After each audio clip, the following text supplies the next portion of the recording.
کہ جمعہ کا دن یہ مسلمانوں کی عید ہے،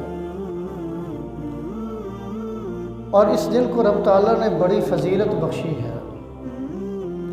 اس دن کا بڑا مقام ہے۔ نبی مہربان رسول مکرم آقا دو عالم جناب رسول اللہ صلی اللہ علیہ وسلم کا ارشاد گرامی ہے، آپ نے فرمایا کہ اے لوگو، تمہارے دنوں میں سب سے بہتر جو دن ہے، افضل جو دن ہے، وہ جمعہ کا دن ہے۔ فرمایا کہ اسی دن حضرت آدم علیہ السلام کو پیدا کیا گیا، اور پھر اسی دن حضرت آدم علیہ السلام کو جنت میں داخل کیا گیا، پھر اسی دن ان کو جنت سے نکال کر دنیا کے اندر بھیجا گیا اور دنیا کو آباد کیا گیا۔ دنیا کی آباد کاری بھی جمعہ کے دن ہوئی ہے، اور حضرت آدم علیہ السلام کا وصال، ان کی وفات بھی جمعہ کے دن ہوئی ہے،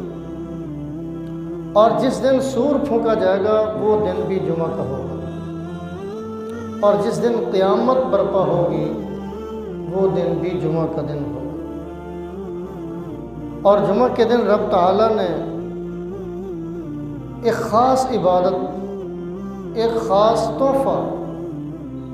ایک خاص ہدیہ مسلمانوں کو عطا فرمایا ہے، اور وہ ہے نماز جمعہ کی ادائیگی۔ مختلف اور قوموں نے اپنے لیے عبادت کے دن منتخب کیے۔ یہودیوں نے ہفتے کا دن اپنے لیے، اپنی عبادت کے لیے منتخب کیا۔ نصارہ نے اتوار کا دن عبادت کے لیے مختص کیا۔ اللہ تبارک و تعالیٰ نے مسلمانوں کو جمعہ کا دن عبادت کے لیے عطا فرمایا ہے۔ یہ دن عبادت کا دن ہے، خوشی کا دن ہے، مسلمانوں کے آپس میں اکٹھے ہونے کا دن ہے، اجتماع کا دن ہے۔ مسلمان آپس میں جمعہ کے دن جمع ہوتے ہیں،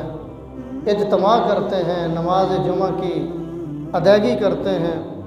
ایک دوسرے سے حال چال پوچھتے ہیں، ایک دوسرے کو سلام کرتے ہیں، ایک دوسرے سے ملنے کا موقع مل جاتا ہے۔ تو یہ عنایت بھی رب تعالیٰ کی ہے جو اللہ نے مسلمانوں کو عطا فرمائی ہے۔ جمعہ کے دن کیا ہمیں عمل کرنے چاہیے اور کن کاموں کا رب تعالیٰ نے ہمیں حکم دیا ہے؟ سب سے اہم جو کام ہے جمعہ کے دن، سب سے اہم جو عبادت ہے جمعہ کے دن، وہ نماز جمعہ کی ادائیگی ہے۔ اس کا حکم رب تعالیٰ نے سورۃ الجمعہ میں عطا فرمایا ہے، اور اس دن کی عظمت اور اس دن کی اہمیت اور اس دن کی برکات وہ بیان فرمائی ہے، اور حدیث مبارکہ کے اندر بھی نماز جمعہ کی بڑی فضیلت بیان ہوئی ہے۔ قرآن پاک میں رب تعالیٰ نے فرمایا کہ یا ایھا الذین آمنوا اذا نودی للصلاۃ من یوم الجمعہ، کہ جمعہ کے دن اے ایمان والو، اے مسلمانوں، جمعہ کے دن جب نماز جمعہ کے لیے تمہیں پکارا جائے، تمہیں ندا دی جائے، تمہیں بلایا جائے، فاسعوا الی ذکر اللہ، تو اللہ کے ذکر کی طرف،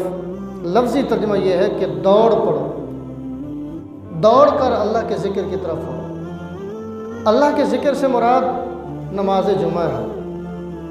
یہاں دوڑنا مراد نہیں ہے، مطلب یہ ہے کہ بڑے اہتمام کے ساتھ، بڑے اعزاز کے ساتھ نماز جمعہ کی ادائیگی کے لیے آؤ، کوشش کر کے آؤ، ہمت کر کے آؤ، جلدی آنے کی کوشش کرو۔ فاسعوا الی ذکر اللہ وذروا البیع، فرمایا کہ خرید و فروخت کو چھوڑ دو۔ صرف خرید و فروخت یہاں مراد نہیں ہے، فرمایا کہ جمعہ کے علاوہ ایک ہے جمعہ کے آنے کی کوشش کرنا، سعی کرنا، جمعہ کی طرف چل پڑنا اور جمعہ کی تیاری کرنا۔ اس کے علاوہ باقی دنیا جہان کے جتنے بھی کام ہیں، وہ تجارت ہے، خرید و فروخت ہے، ملازمت ہے، دنیاوی کوئی اور کام ہے، کھیل کود ہے، فرمایا کہ ان سب کاموں کو چھوڑ دو، بس اللہ کے ذکر کی طرف متوجہ ہو جاؤ۔ ذالکم خیر لکم ان کنتم تعلمون، اللہ فرماتے ہیں کہ یہ بہتر ہے تمہارے لیے اگر تمہیں کچھ سمجھ ہو، تم جانو، تمہیں علم ہو، تمہیں اس کی اہمیت کا اندازہ نہیں ہے، تمہیں اس کی قدر معلوم نہیں ہے، تمہیں اس کی عظمت کا اندازہ نہیں ہے، لیکن میں قادر ہوں، میں اللہ ہوں، میں عالم ہوں، عالم الغیب ہوں، میں تمام قدرتوں کا مالک ہوں، میں جانتا ہوں کہ یہ تمہارے حق میں زیادہ بہتر ہے۔ تمہارے ذہن میں سوال پیدا ہوتا ہے، خیالات آتے ہیں کہ نماز جمعہ کی ادائیگی سے بہتر ہے کہ ہم چلو کچھ تجارت کر لیں، کچھ خرید و فروخت کر لیں، کچھ دنیا کما لیں، دنیا کا کوئی کام دھندا کر لیں، 4 پیسوں کا فائدہ ہو جائے گا، کچھ ہمارے پاس رقم آ جائے گی، کچھ ہم سرمایہ کما لیں گے۔ اللہ فرماتے ہیں کہ نہیں، اس سے زیادہ بہتر ہے کہ تم اپنا دنیاوی کام دھندا بند کر دو، سب کچھ کو بند کر کے چھوڑ چھاڑ کر تم اللہ کے ذکر کی طرف متوجہ ہو جاؤ۔ اس عمل پر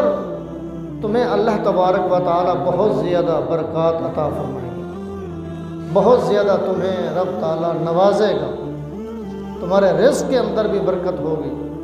تمہارے سرمایہ کے اندر بھی اللہ برکت عطا فرمائے گا۔ اس لیے اللہ کے ذکر کی طرف متوجہ ہو جاؤ۔ آگے فرمایا کہ فَإِذَا قُضِيَتِ الصَّلَاةُ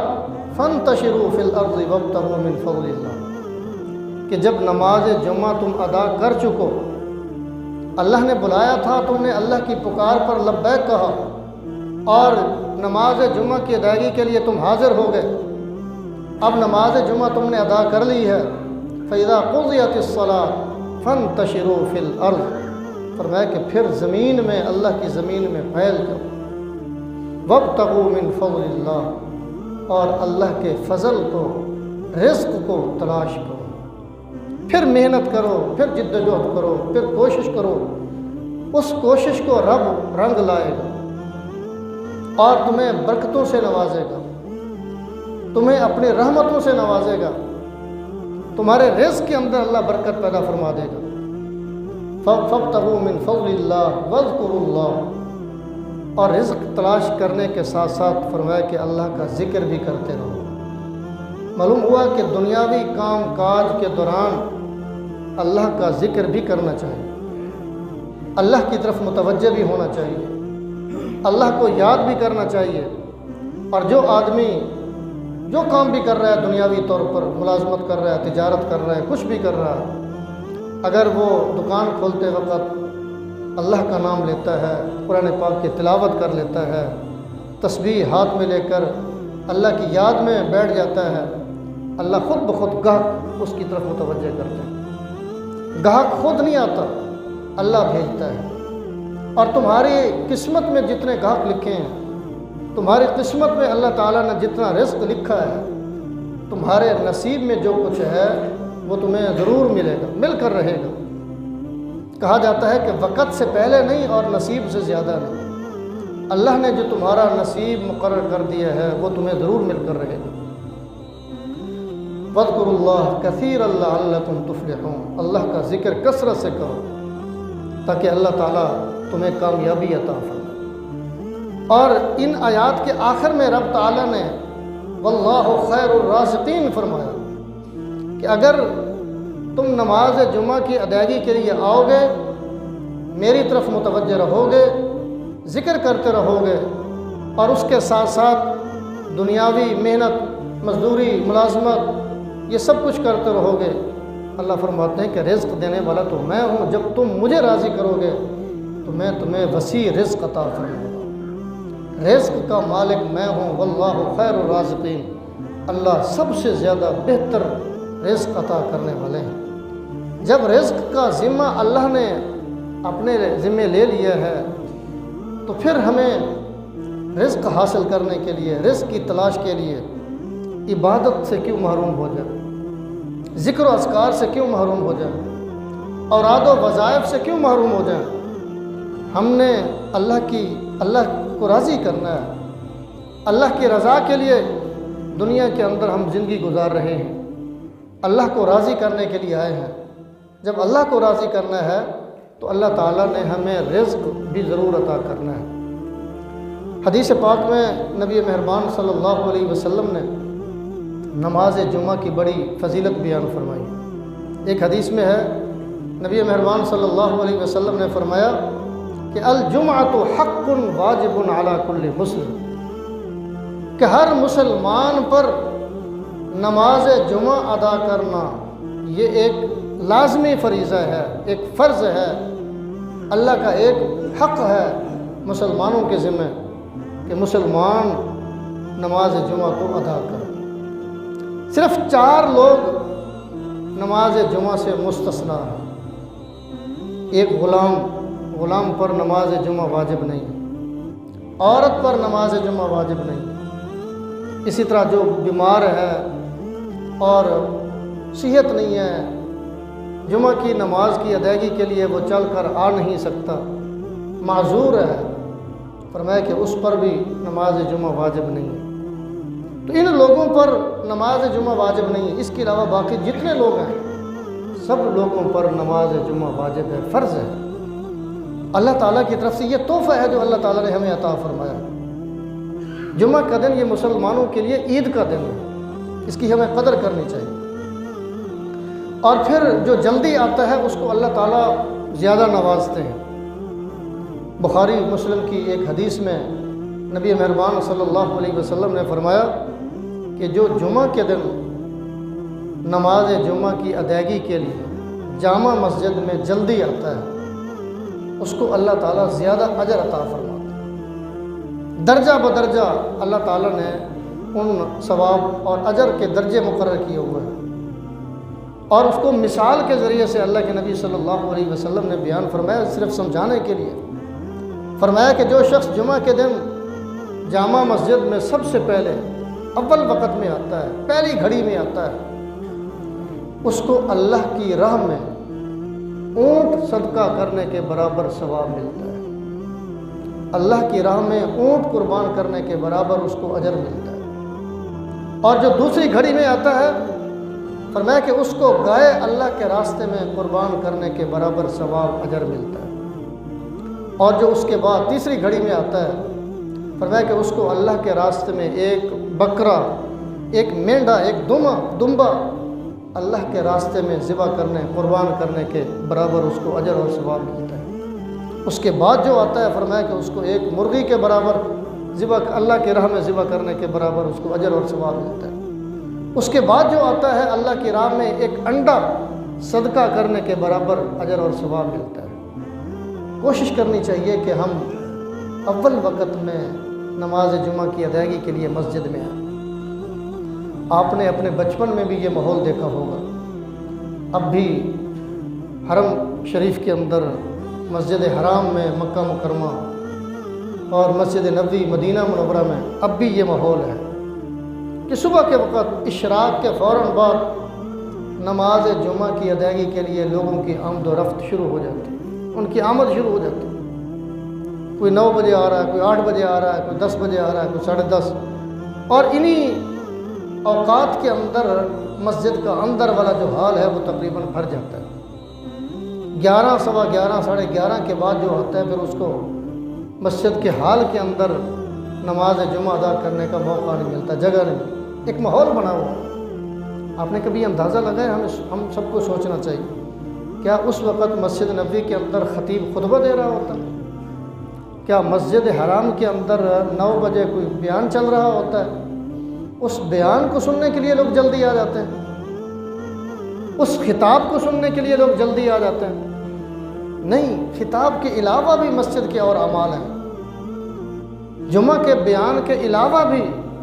مسجد کے اور اعمال بھی ہیں اور عبادات بھی ہیں۔ ان عبادات کو کرنے کا جمعہ کے دن ہمیں موقع مل جاتا ہے، چھٹی کا دن ہوتا ہے، موقع مل جاتا ہے، وہ اعمال ہمیں کرتے رہنے چاہیے۔ ہم سب کے بچپن میں آپ نے دیکھا ہوگا، یہاں بھی ہماری مساجد میں یہی معمول ہوتا تھا، یہ ماحول ہوتا تھا کہ لوگ بہت پہلے اردو تقریر، جو امام اردو تقریر کرتا ہے اس سے بہت پہلے لوگوں کی مسجد میں آمد شروع ہو جاتی تھی۔ 10 بجے کوئی آ رہا ہے، نوافل ادا کر رہا ہے، قرآن پاک کی تلاوت کر رہا ہے، ذکر و اذکار کر رہا ہے، تسبیحات پڑھ رہا ہے، صلاۃ و تسبیح پڑھنے کا موقع مل رہا ہے کسی کو، تو مسجد تقریباً بھر جاتی تھی اور ہر بندہ اپنی انفرادی عبادت میں لگا ہوا ہے۔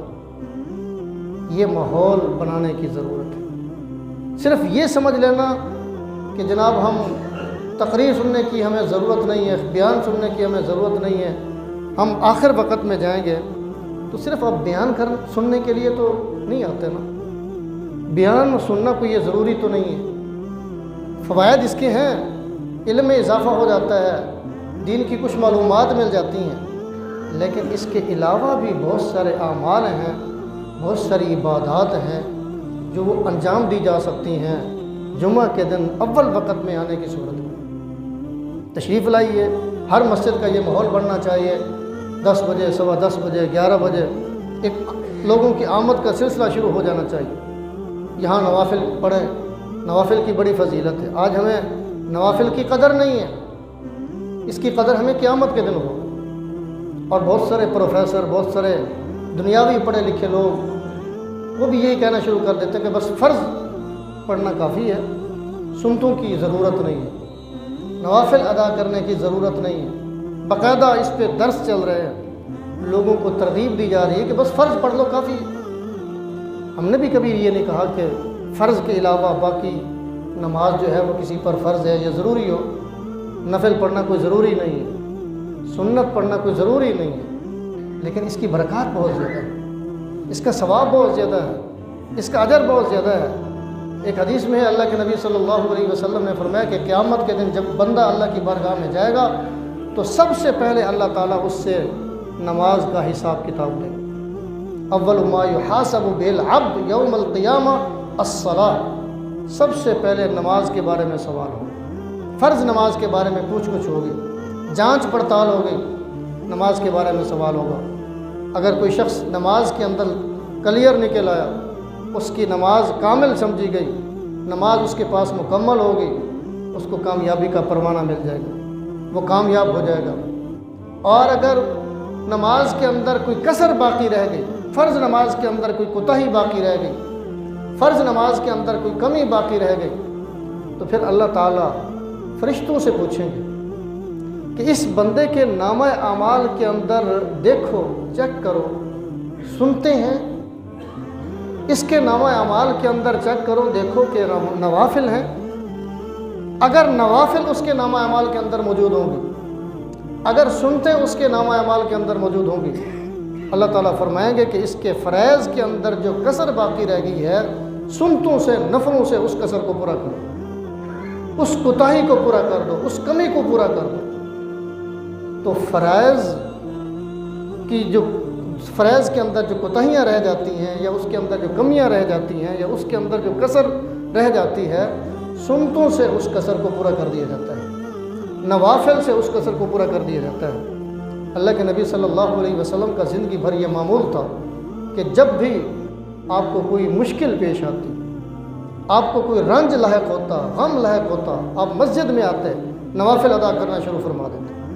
نوافل کے اندر کچھ تو ہے نا کہ اللہ کے نبی صلی اللہ علیہ وسلم فرائض کو اتنی زیادہ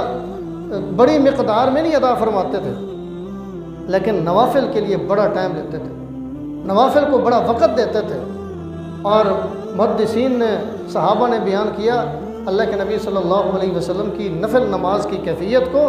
کہ آپ صلی اللہ علیہ وسلم جب نفل نماز ادا فرماتے تھے، قیام فرماتے تھے، تو ایسا معلوم ہوتا تھا کہ اب رکوع میں نہیں جائیں گے بلکہ کھڑے ہی رہیں گے۔ جب رکوع میں جاتے تھے تو ایسا معلوم ہوتا تھا کہ بس اب رکوع ہی ہوگا، سجدے میں نہیں جائیں گے۔ جب سجدے میں جاتے تھے تو اتنا طویل سجدہ ہوتا تھا کہ ایسا محسوس ہوتا تھا کہ بس اب سجدے میں پڑے رہیں گے۔ قیام کی حالت میں اتنا طویل قیام آپ فرماتے تھے کہ آپ کے پاؤں مبارک پر ورم آ جاتے تھے، پاؤں مبارک سوج جاتے تھے۔ یہ نفل نماز کی کیفیت ہے اللہ کے نبی صلی اللہ علیہ وسلم۔ فرض نماز اتنی زیادہ لمبی آپ نہیں ادا فرماتے، اور امام کے لیے بھی یہی حکم ہے کہ فرض نماز کو ادا کرو تو مختصر سنت کے مطابق کم وقت کے اندر، تاکہ جو پیچھے معذورین ہیں، بوڑھے لوگ ہیں، ضعیف لوگ ہیں، ان کو کوئی مشکل نہ پیش ہے، لیکن نوافل کے اندر اللہ کے نبی صلی اللہ علیہ وسلم کی پسند یہی تھی، اللہ کے نبی صلی اللہ علیہ وسلم کو محبوب یہی تھا کہ طویل قیام ہو، طویل رکوع ہو، طویل سجدے ہوں، اور زیادہ وقت نفل کو دیا جائے اور لمبے وقت میں نوافل کو ادا کیا جائے۔ یہ نبی مہربان صلی اللہ علیہ وسلم کا معمول تھا۔ اور نماز جمعہ جو لوگ نہیں پڑھتے ان کے بارے میں اللہ کے نبی صلی اللہ علیہ وسلم نے بڑی سخت وعید بیان فرمایا کہ جو لوگ نماز جمعہ کی ادائیگی نہیں کرتے اور نماز جمعہ کو بغیر عذر کے، بغیر کسی مجبوری کے چھوڑ دیتے ہیں، نبی مہربان صلی اللہ علیہ وسلم نے فرمایا کہ اللہ پھر ان کے دلوں پر مہر لگا دے گا، وہ ایسی مہر لگے گی کہ پھر خیر سے وہ محروم ہو جائیں گے، پھر وہ عبادت سے محروم ہو جائیں گے۔ ایک اور حدیث میں اللہ کے نبی صلی اللہ علیہ وسلم نے فرمایا کہ جو شخص مسلسل 3 جمعے بغیر کسی عذر کے، بغیر کسی مجبوری کے چھوڑ دے گا، رب تعالیٰ اس کے مہر پر، اس کے دل پر مہر لگا دیں گے، اور پھر اللہ تعالیٰ کی کتاب میں اس کو منافق لکھا جائے گا۔ ایسی کتاب کے اندر منافق لکھا جائے گا کہ جس میں تغیر و تبدل نہیں ہے، جس کے اندر کوئی تبدیلی نہیں ہے۔ اور ایک اور حدیث میں اللہ کے نبی صلی اللہ علیہ وسلم نے فرمایا کہ میرا جی چاہتا ہے، میرا دل چاہتا ہے کہ جو لوگ سستی کی وجہ سے، غفلت کی وجہ سے، بغیر کسی عذر کے، مجبوری کے جمعہ کی نماز ادا کرنے کے لیے نہیں آتے، میں یہاں مصلی امامت پر کسی اور کو مقرر کروں اور میں ان کے گھروں میں چلا جاؤں، اور وہ لوگ اپنے گھروں میں جیسے بیٹھے ہیں میں ان کے سمیت ان کے گھروں کو جلا دوں۔ اتنی بڑی سخت وعید۔ اللہ کے نبی صلی اللہ علیہ وسلم کا مزاج بہت نرم تھا، آپ رحمت للعالمین تھے، آپ کی رحمت انسانوں پر، جانوروں پر، ہر چیز پر آپ کی رحمت تھی، آپ شفیق تھے، آپ نرم مزاج تھے، لیکن جو لوگ نماز جمعہ چھوڑنے والے تھے ان کے بارے میں آپ صلی اللہ علیہ وسلم نے اپنی چاہت یہ بیان فرمائی کہ بغیر عذر کے اگر وہ نماز جمعہ کے لیے نہیں آتے تو میں ان کے گھروں کو جلا دوں۔ اس لیے ہم سب کو کوشش کرنی چاہیے، اول وقت میں آنے کی کوشش کرنی چاہیے۔ صرف ہم بیان سننے کے لیے نہیں آتے، ہمیں اور اعمال بھی کرنے چاہیے، ذکر و اذکار بھی کرنا چاہیے، تلاوت بھی کرنی چاہیے، اور صلاۃ التسبیح پڑھنے کا بھی ہمیں موقع مل جائے گا، بیان سننے کا بھی موقع مل جائے گا، اور اس کے بعد جو عربی خطبہ ہے وہ بھی سننے کا موقع مل جائے گا۔ اب تو عادت بنتی جا رہی ہے کہ عربی خطبے کے بھی بعد لوگ آتے ہیں، صرف 2 فرض پڑھنے کے لیے آتے ہیں، اور جیسے ہی سلام پھرتا ہے فوراً چلے جاتے ہیں۔ یہ مزاج مسلمانوں کا مزاج نہیں ہے، یہ مزاج اللہ کے نبی کا مزاج نہیں ہے، صحابہ کا یہ مزاج نہیں ہے۔ اس لیے ہم دنیاوی کاموں کے لیے ٹائم دیتے ہیں تو دین کے لیے بھی ہمیں وقت دینا چاہیے۔ اللہ ہم سب کو عمل کی توفیق عطا فرمائے۔